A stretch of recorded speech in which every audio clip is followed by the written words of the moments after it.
Captain Eric Miller stood on the bridge of the Earth Defense Force's flagship Defiant and stared at the main screen. The mysterious vessel had appeared without warning at the edge of the solar system 3 days ago. It wasn't answering any of their calls. "Still no response, sir," said Marcus Cole from his communications station. He had been trying to make contact for hours. "I've sent messages in all known formats and frequencies." Captain Miller nodded. He was a tall man with short, brown hair and serious eyes. At 42 years old, he had spent most of his life preparing for this moment, humanity's first contact with alien life. But he never thought it would happen like this, with a silent ship that seemed to ignore them. "What do we know about the vessel?" he asked. Lieutenant Olivia Grant looked up from her tactical screen. "Not much, sir. It's about twice the size of the Defiant. Our scans show it has some kind of energy shield. Its hull is made of materials we can't identify. It appears to be damaged on one side." The year was 2087. Humanity had only recently started to build colonies on Mars and Europa. The Earth Defense Fleet was new and small, just 7 ships in total. The Defiant was the largest and most advanced of these ships, but Captain Miller knew they were like children playing with toys compared to what might be out there among the stars. Dr. Amanda Wells joined them on the bridge. She was the ship's xenobiologist and first contact specialist. "Captain, I think we should try to board that vessel," she said. "If it's damaged, they might need help. And if it's abandoned, we could learn so much from their technology." "Captain," Miller frowned. "It could also be a trap." Lieutenant Grant nodded in agreement. "Sir, my gut tells me we should keep our distance. Something doesn't feel right about this." The captain thought for a moment. Humanity needed to know what they were facing. If there were peaceful aliens out there, they needed friends. If there were hostile ones, they needed to know what they were up against. "We'll take a small team," he decided. "Dr. Wells, Lieutenant Grant, you're with me. Mr. Cole, you too. We might need someone who can understand their communication systems." The shuttle trip to the alien vessel took 30 minutes. As they got closer, they could see that the ship was indeed damaged. There was a large hole in one side, as if it had been hit by something powerful. "That looks like weapons damage," said Lieutenant Grant quietly. They docked near the hole and put on their spacesuits. Captain Miller led the way into the dark ship. Their flashlights cut through the darkness, revealing strange corridors with walls that seemed to pulse with faint light. "These materials are incredible," said Dr. Wells, running her hand along a wall. "This isn't metal or plastic. It almost feels alive." They moved deeper into the ship. There were no bodies, no signs of a crew. "This doesn't make sense," said Lieutenant Grant. "Who's flying this thing?" They found the answer in a large central room. The walls were covered with screens showing different parts of the solar system. In the center was a single chair connected to many tubes and wires. In the chair was a creature unlike anything they had ever seen. It was about the size of a human, but had gray-blue skin that seemed to shimmer. It had 4 arms and a large head with 3 black eyes set in a triangle pattern. It was connected to the ship by tubes that ran into its body. "Is it alive?" whispered Marcus. Dr. Wells approached, carefully, and scanned the alien with her medical device. "Yes, but barely. I think it's in some kind of stasis. The ship is keeping it alive." Captain Miller noticed another chamber behind the alien. It contained 7 empty chairs, all with the same tubes and wires. "There should be more of them," he said. "What happened to the others?"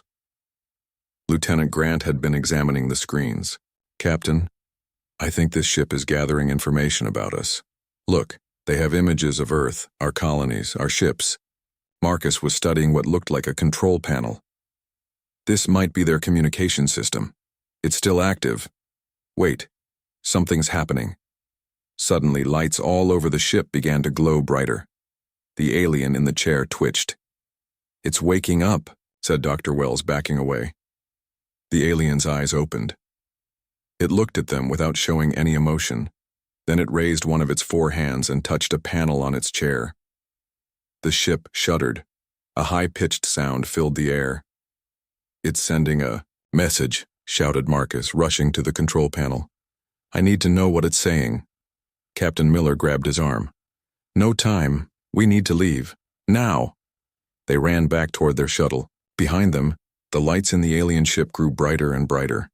They barely made it back to the Defiant before the alien ship's engines came to life. It moved away from them at incredible speed, then suddenly stopped. "What's it doing?" asked Captain Miller as they watched from the Defiant's bridge. Before anyone could answer, the alien ship exploded in a flash of blue light. "It self-destructed," said Lieutenant Grant in disbelief. Marcus was pale as he worked at his station. "Captain, I managed to record part of the transmission it sent before it exploded. I've been trying to decode it." "And?" asked the captain. "It's not complete, but I think I understand some of it," said Marcus. He looked up with fear in his eyes. "Humans more advanced than anticipated. Defenses minimal. Recommend immediate full-scale invasion. Sending tactical data now." The bridge was silent as they all took in what this meant. "So that was," began Dr. Wells. "A scout ship," finished Captain Miller, "gathering intelligence about us." Lieutenant Grant looked at the empty space where the alien ship had been. "And now they know we're here. They know our strengths and weaknesses, and they're sending a fleet," said Captain Miller. He turned to his communications officer. "Marcus, contact Earth Defense Command. Tell them we have made first contact with an alien species, and it wasn't friendly." Dr. Wells looked at the data from her scans of the alien. "They called themselves the Krell," she said. "At least that's what I think this symbol means." Captain Miller stared out the viewport at the stars, thinking about what was to come. The Krell. Remember that name. I have a feeling we're going to be hearing it a lot more. He turned to his crew.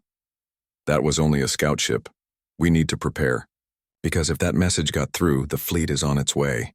1 month had passed since the encounter with the Krell scout ship. Earth was in a state of emergency. For the first time in history, all nations worked together without fighting. They had to. The future of humanity depended on it. Captain Eric. Miller stood in the new Global Defense Command Center, looking at a holographic map of the solar system. Red dots showed where Earth's small fleet of ships was positioned. There weren't enough red dots. "How many ships will we have ready in 6 months?" he asked. Admiral Samantha Rodriguez, the head of Earth Defense Force, pulled up a new display. She was a serious woman with short gray hair and eyes that missed nothing. "If we keep up this pace, maybe 200. But they won't all be warships. Some will be support vessels." Captain Miller frowned. "And how many ships do we think the Krell will send?" "Based on the partial data we recovered, at least 1,000, said Admiral Rodriguez. She didn't sugarcoat things. That was why Miller respected her. John Peterson, the director of Global Defense Initiative, joined them. He was a tall, thin man who used to be a politician before the crisis. Now he was in charge of organizing Earth's defenses. "We've started building defense platforms around Earth and Mars," he said. "We're also putting early warning systems throughout the solar system. We'll know the moment they arrive." "That won't help if we can't fight them," said Captain Miller. New voice joined the conversation. "Maybe we can learn how to fight them better." Dr. Amanda Wells entered with a team of scientists. Among them was Dr. William Harris, a brilliant man who had been studying the alien technology they had recovered from the scout ship. "We've made some progress with the alien in stasis," said Dr. Wells. "It's alive, and we've managed to communicate a little bit." Everyone's attention focused on her. This was the first real news about the captured Krell. "What have you learned?" asked Admiral Rodriguez. "The Krell are part of something they call the Galactic Empire," explained Dr. Wells. "They've conquered hundreds of worlds. They see other species as resources to be used. According to the Krell, their empire has existed for thousands of years." "Have you learned anything about their weapons? Their ships?" asked Captain Miller. Dr. Harris stepped forward. "Yes, we've analyzed the materials from their scout ship. Their technology is advanced but not magical. We can understand it. And if we can understand it, we can fight it." "How?" asked John Peterson. "Their ships use a type of energy shield that Blocks physical objects but not certain energy frequencies, said Dr. Harris. We're working on weapons that can penetrate those shields. Lieutenant Olivia Grant had been put in charge of a task force to establish early warning systems throughout the solar system. She entered the command center with new data. Sir, we've detected something, she said to Admiral Rodriguez. Long range. Sensors are picking up multiple large objects moving toward our solar system. Everyone gathered around the main display. Far beyond Pluto, tiny dots were visible, moving slowly but steadily toward Earth. How many? Asked Captain Miller, his voice tight. Lieutenant Grant checked her datapad. At least 50 that we can see clearly. Probably more that we can't detect, yet. How long until they get here? Asked John Peterson. At their current speed. About 6 months, said Lieutenant Grant. The room was quiet.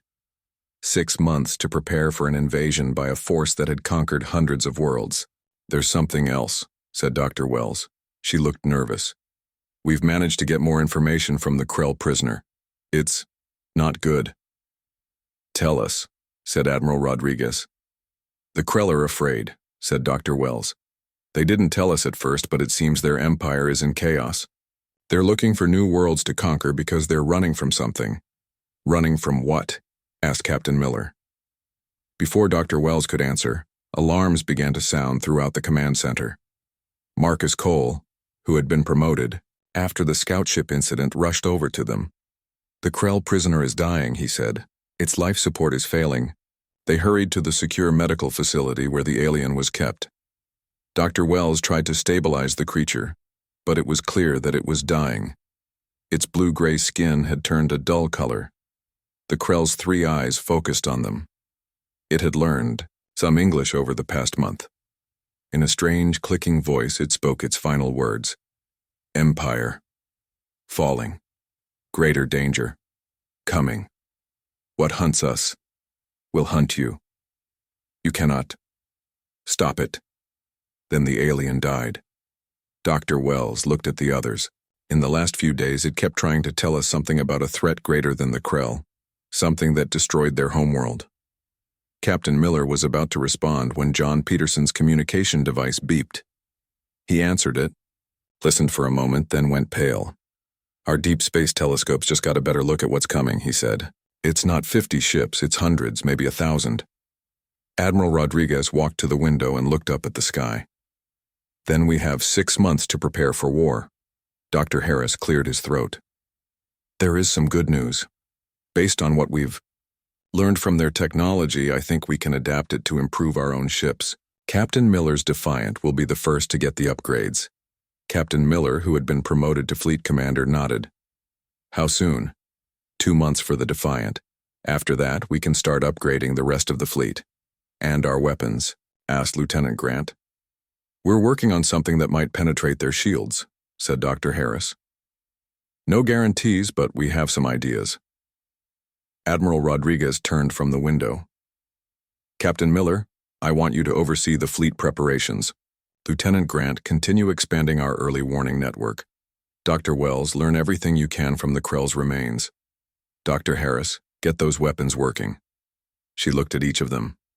6 months. That's all we have to prepare for an enemy that's conquered hundreds of worlds. Make every day count. As they left the command center, Captain Miller and Dr. Wells walked together. Do you think we have a chance? Asked Dr. Wells quietly. Captain Miller thought about the Krell's final words, about the Empire in chaos and the greater danger that was coming. Against the Krell? Maybe, he said. But I keep thinking about what, the Krell said, that what hunts them will hunt us too. Dr. Wells shivered. One problem at a time. Let's survive the fleet that's on its way. Then we can worry about what's hunting the hunters. Captain Miller nodded, but as he looked up at the stars, he couldn't help but wonder what could be so terrible that it would make an empire of conquerors run in fear. The 6 months passed too quickly. Now Captain Eric Miller stood on the bridge of the upgraded Defiant, looking at the massive gas giant Jupiter through the main viewport. Earth's fleet of 200 ships was spread out among Jupiter's moons, using them for cover. It was here, far from Earth, that humanity would make its stand. Status report. he said. Lieutenant Olivia Grant looked up from her tactical station. All ships in position, sir. Early warning systems are active. The Krell fleet will arrive in approximately 1 hour. The Defiant had been completely rebuilt with technology derived from the Krell scout ship. It was now faster and stronger than before, with weapons that might actually hurt the alien ships. But would it be enough? Commander Bennett, is your fighter squadron ready? Captain Miller asked through the communication system. Paul Bennett's face appeared on a small screen. He was the leader of Earth's new fighter squadron, 50 small ships designed to attack the larger Krell vessels. Ready and waiting, Captain. My pilots are nervous but determined. Good. Remember the plan. Use Jupiter's magnetic field to hide until the signal is given. Captain Miller turned to Marcus Cole, who now served as his second-in-command. Any response to our message? Marcus shook his head. No, sir. We've been broadcasting our greeting and peace offer for 3 days. The Krell fleet hasn't responded. Dr. Catherine Young, a psychologist who had been studying the Krell thought patterns, wasn't surprised. Based on what we learned from the captured Krell, they view other species as resources or threats. Nothing in between. They respect only strength. Then we'll show them strength, said Captain Miller. Admiral Rodriguez's face appeared on the main screen. She was commanding the operation from the space station orbiting Mars. All fleet captains, be ready. Our long-range sensors show the Krell will exit faster than light travel in 45 minutes. This is what we've prepared for. Humanity is counting on you. The minutes ticked by slowly. The bridge crew checked and rechecked their systems. Everyone knew what was at stake. If they failed here, Earth would be next. Contact, shouted Lieutenant Grant suddenly. Multiple ships dropping out of FTL at the edge of the system. The main screen showed dots of light appearing in the blackness of space. 10, then 50, then hundreds. 1,022 ships detected, said Lieutenant Grant, her voice steady despite the odds they faced. The Krell ships were different sizes and shapes. Some were small, like the scout ship they had encountered 6 months ago. Others were massive, the size of small cities. They formed a perfect formation and began moving toward Jupiter. They're scanning us, said Marcus. They know exactly where we are. Open a channel, ordered Captain Miller. All frequencies. Marcus nodded. Channel open. Krell Fleet, this is Captain Eric Miller of the Earth Defense Force. We know why you're on. Here. We know about your empire. We are willing to discuss peaceful options. There is no need for conflict. For a long moment, there was silence. Then a response came. The voice was similar to the dying Krell's voice, clicking and strange but understandable. Humans. We have studied your species. You occupy a resource-rich system. You will surrender this system or be eliminated. You have 10 minutes to disarm your weapons. Dr. Young shook her head. Just as I predicted. They don't see us as equals. Captain Miller's face hardened. Then we'll have to change their minds. Send the signal to Commander Bennett. All ships prepare to engage. The Earth fleet moved out from behind Jupiter's moons. 200 ships against more than 1,000, but they had a plan. Execute Maneuver Alpha, ordered Captain Miller. The Defiant and 20 other ships accelerated toward Jupiter, using the massive planet's gravity to slingshot themselves at high speed toward the Krell fleet. At the same time, Commander Bennett's fighters emerged from hiding in Jupiter's magnetic field, attacking from a different angle. The Krell seemed surprised by the aggressive move. Their perfect formation broke apart as they moved to counter the attack. Fire all weapons, ordered Captain Miller as the Defiant closed in on the nearest Krell ship. The new weapons, designed by Dr. Harris based on Krell technology, struck the alien ship. Its energy shields flickered and failed. A second volley destroyed it completely. Direct hit, shouted Lieutenant Grant. Their shields couldn't stop our new phase cannons. Around them, the battle erupted. Earth ships fired their new weapons, destroying several Krell vessels. But the Krell quickly adapted. Their ships began to maneuver more aggressively, and their return fire was devastating. We've lost the Valiant and the Horizon, reported Marcus grimly. 15 fighters down. Despite the losses, Earth forces pressed the attack. Commander Bennett's fighters used Jupiter's radiation to hide between attack runs, striking and disappearing, before the Krell could lock onto them. Their large ships are slow to turn, observed Lieutenant Grant. If we can get behind them, we can hit their engine sections. Captain Miller nodded. Relay that to all ships. Focus on their engines. Battle continued for hours. The Earth fleet fought with everything they had, using Jupiter and its moons for cover and strategic advantage. They destroyed more Krell ships than anyone had thought possible, almost 100. But the cost was high. Half of Earth's fleet was destroyed or disabled. Commander Bennett's fighter squadron was down to 12 ships, and still hundreds of Krell vessels remained, advancing steadily toward their position. Captain, said Marcus, Admiral Rodriguez is ordering all remaining ships to fall back to Mars. We've done all we can here. Captain Miller was about to give the order to retreat when Lieutenant Grant shouted, New contact! Something big just dropped out of FTL behind the Krell fleet.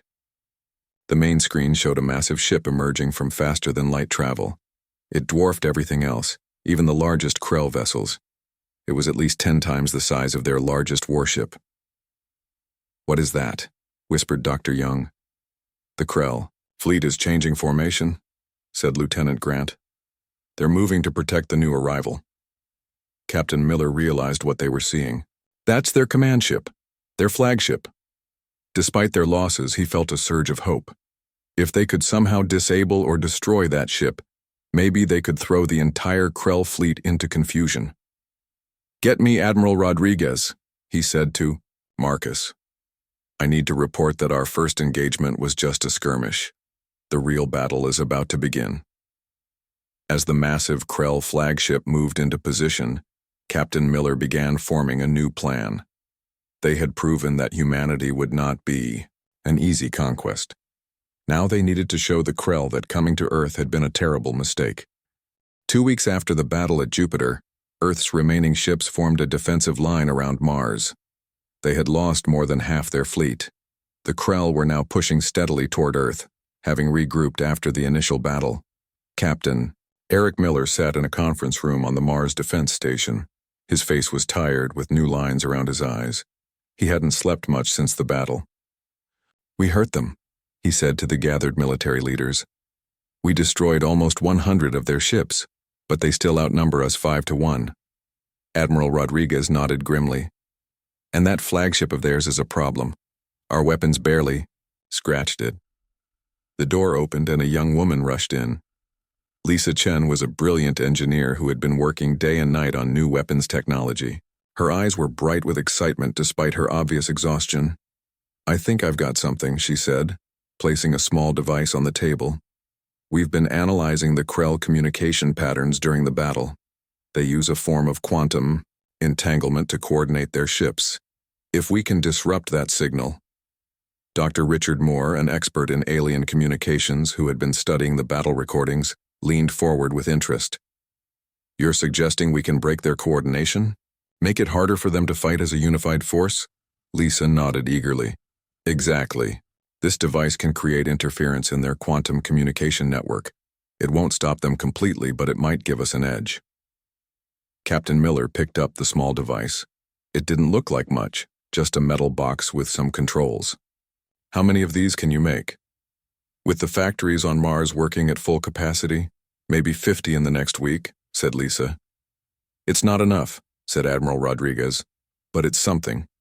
Captain Daniel Scott spoke up for the first time. He was the commander of the Shadow, Earth's only stealth ship. It had been built using technology adapted from the Krell scout ship. I might have a way to make those 50 devices count for more, he said. Everyone turned to look at him.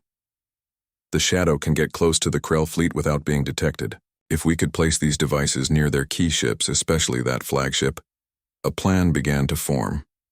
Captain Scott would take the Shadow on a dangerous mission behind enemy lines. Meanwhile, Earth's remaining forces would prepare for what might be their last stand. 3 days later, Captain Scott's stealth ship slipped past the Krell fleet. Using Jupiter's radiation as cover, they approached the massive Krell flagship undetected. Their security is focused outward, Captain Scott reported back to Mars. They're not expecting an attack from inside their own formation.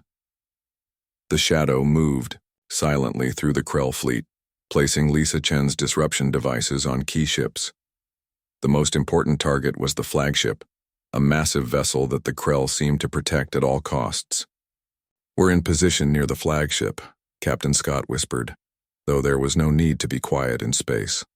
"Something strange here. We're picking up unusual energy readings." The shadow sent back images of the flagship. Unlike the other Krell, ships which had hard, metallic surfaces, parts of the flagship seemed almost organic. It pulsed with strange lights. Dr. Moore studied the images with growing excitement. The energy patterns match what we saw in the Krell scout ship, but much stronger. I think this ship contains their leader." Dr. Amanda Wells, who had continued studying the Krell biology, added her own insight. "The scout had a neural link to its ship. If they have a similar system on the flagship but much larger..." Captain Miller finished her thought. "Then destroying or disabling the flagship might throw their entire fleet into confusion." A daring plan was formed. While Captain Scott's team placed the disruption devices, Earth would launch an all-out attack on the Krell fleet. In the confusion, a small strike team led by Captain Miller would board the flagship. The day of the attack came all too soon. Earth's remaining ships, now reinforced with new vessels built in the orbital shipyards, moved into position. Lisa Chen's disruption devices were activated simultaneously. The effect was immediate. The perfect formation of the Krell fleet fell into disarray as ships lost contact with each other. Some collided, while others fired at the wrong targets. "It's working," shouted Lieutenant Grant from her tactical station on the Defiant. "Their coordination is breaking down." Captain Miller led his small team toward the flagship in a specially modified shuttle. Using the chaos of the battle as cover, they approached a damaged section of the massive ship. "Remember," he told his team as they prepared to board, "our goal is to reach the Central Command Center. Dr. Wells thinks that's where we'll find their leader." The team included Dr. Wells, who would try to understand the Krell systems, and several soldiers equipped with weapons designed to work inside the alien ship without causing a hull breach. They cut through the damaged hull and entered a strange world. The inside of the flagship was unlike anything they had seen before. The walls pulsed with the same organic quality they had observed from outside. It was as if the ship itself was alive. "This way," said Dr. Wells, following readings on her device. "The energy signatures are strongest in this direction." They moved through the ship, encountering Krell soldiers who tried to stop them. The fighting was intense but brief. The human weapons, designed specifically to combat the Krell, proved effective. Finally, they reached a massive central chamber. Inside was something none of them had expected. A huge Krell 3 times the size of the one they had captured was connected to the ship by hundreds of organic tubes. Its 3 eyes were enormous, and it seemed to pulse with the same rhythm as the ship. "The Overqueen," whispered Dr. Wells in awe. "This must be their leader." The Overqueen's eyes focused on them. To everyone's surprise, it spoke in perfect English. "Humans, you fight well, better than expected. We want this war to end," said Captain Miller, keeping his weapon ready. "Leave our system, and we won't pursue you." The Overqueen made a sound that might have been laughter. "You do not understand. We cannot leave. What follows us is worse than anything you can imagine." Dr. Wells stepped forward cautiously. "What is following you? What destroyed your homeworld?" While the Overqueen spoke, with them Dr. Wells quietly accessed a nearby control panel. What she saw made her blood run cold. "Captain," she said urgently, "I'm accessing their databanks. The Krell aren't here to conquer us. They're running from something.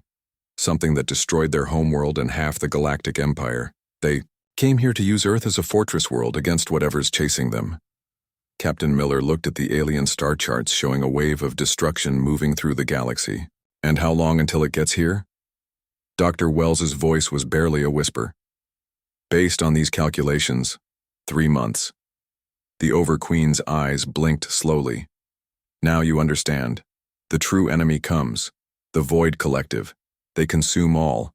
We fought. We lost. Now we run.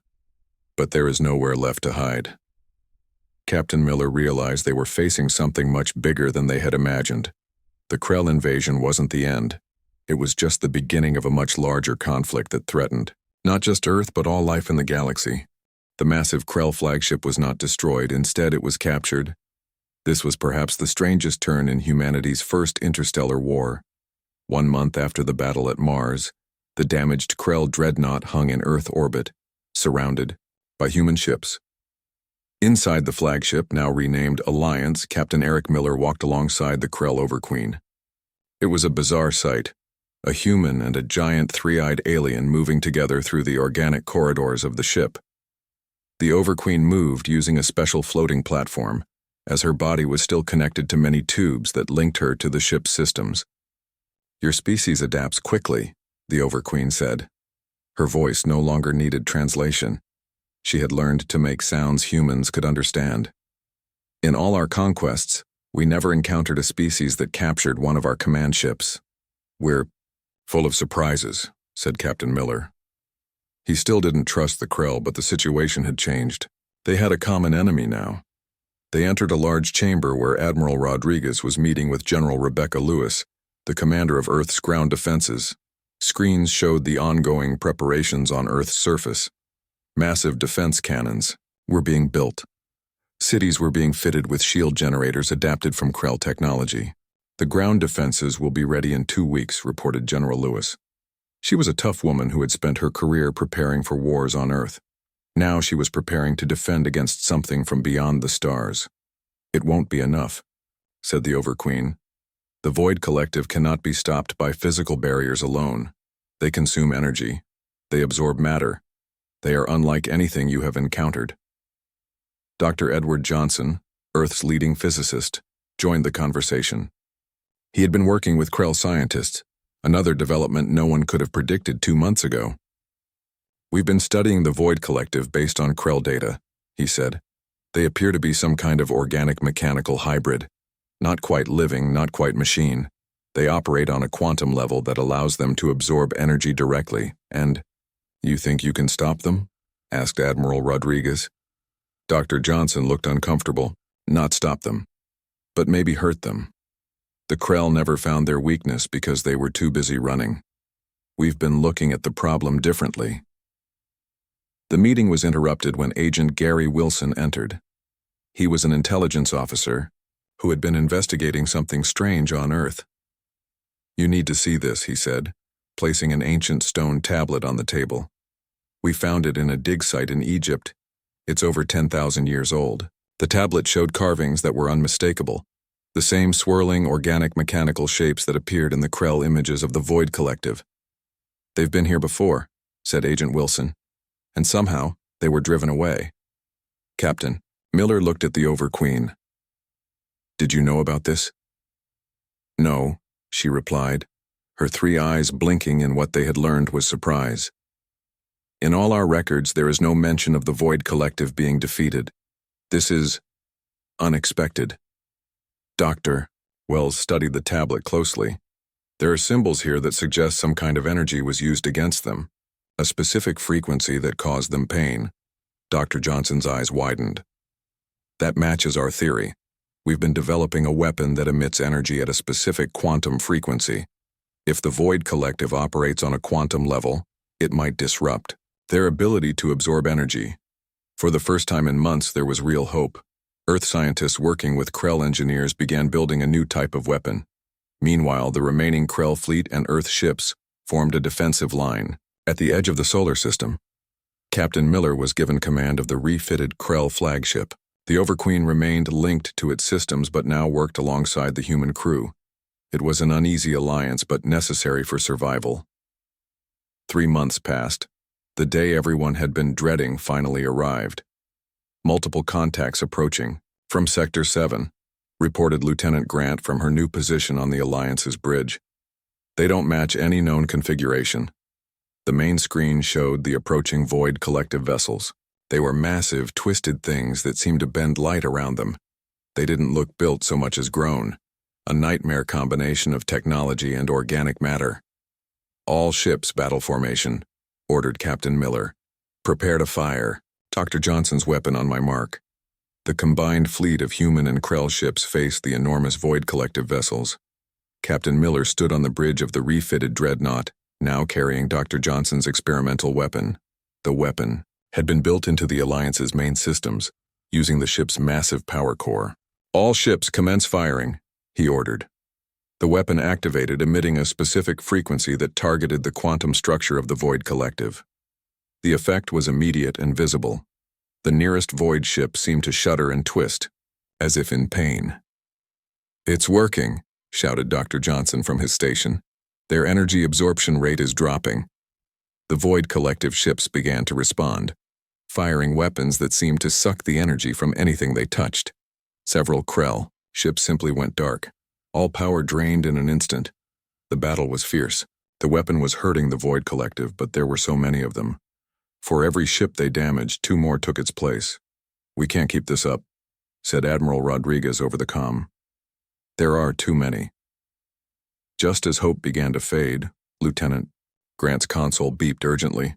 "Sir, I'm detecting new warp signatures. They're not Void Collective." The view screen showed countless ships emerging from faster-than-light travel behind them, sleek, powerful vessels of designs they had never seen before. A new voice spoke on all channels in perfect English. "People of Earth and survivors of them, Krell, stand fast. You have proven yourselves worthy allies." The Overqueen made a sound of surprise. "The Galactic Alliance, they still exist," the newcomer continued. "That was only our scout fleet testing your mettle. Our main battle fleet has arrived." Captain Miller exchanged glances with the Krell Overqueen, who for the first time showed something resembling hope. "It seems," Miller said with a grim smile, "that humanity has just been recruited into a much larger galactic conflict." The screen filled with the advancing armada of the true Galactic Alliance, coming to humanity's aid against the darkness that threatens all life in the galaxy. As the battle renewed with fresh allies, Captain Miller realized that humanity's journey to the stars had only just begun. They had faced their first alien contact, survived an invasion, and now stood at the threshold of a vast and dangerous universe. And somewhere out there, beyond the chaos of battle, he knew that more scouts would be coming, more fleets would follow, but this time Earth would be ready. The end.